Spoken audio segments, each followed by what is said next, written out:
ને બકા તો પછી આ લોકો તને જીતવા નહીં દે. એના કરતા 80 લાખ લઈને તારી જિંદગી બનાવી નાખ.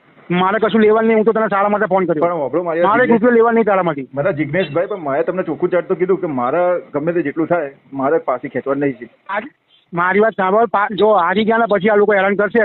એના કરતા 80 લાખ લઈને આપણે લાઈફ સેટ કરી લેવાય. બધા બીજેપીમાં, બધા પોલિટિક્સમાં જો આ યજ્ઞેશભાઈ 200 કરોડના માલિક હતા, અત્યારે 4000 કરોડના માલિક. બધા રૂપિયા માટે જ અંદર આવે છે. પછી તારી ઈચ્છા કરવું હોય તો મને કહે દે. હું ગમે ત્યારે છેવ અડાડીને તને છૂટું કરી દઈશ.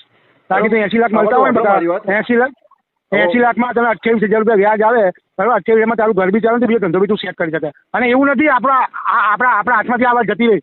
નેક્સ્ટ ટાઈમ આપણે પાછા પડીશું અંદર, પાછા 5 કરોડ લઈશું. શું લે ગભરાઈ જતું? પહેલી વારમાં 70-80 મળતો લઈને છૂટો થઈ જાય. હું તને સારા માટે કહું છું. મારે કશું લેવા નહીં તાજુ કરોડ આવે ને તો મારે પાછું નહીં ખેંચવું. એ તો સમજો વાત ને જિગ્નેશભાઈ. તો તારી ઈચ્છા. બાકી અત્યારે જો આ ટાઈમ જે છે ને તારો એ તાર રૂપિયા બની જશે તારા.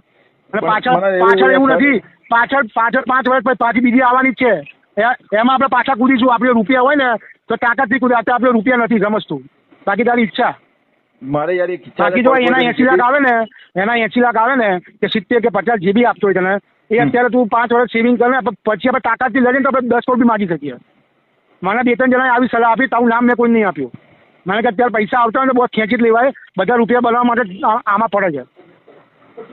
અને સમજી લે મારી વાત સામે. તું બીજેપીનું જ આમાં શું વર્ચસ્વ બચાવે છે. કારણ કે હિન્દુત્વ માટે કામ એને કરી છે. મારા વોર્ડની અંદર વાપરો મારી વાત. મારા વોર્ડની અંદર અત્યારે હાલ મહેસાણા વોર્ડ નંબર 11 ની અંદર હું અત્યારે હાલ છેલ્લા 3 થી 4 મહિનાથી કામ કરી રહ્યો છું.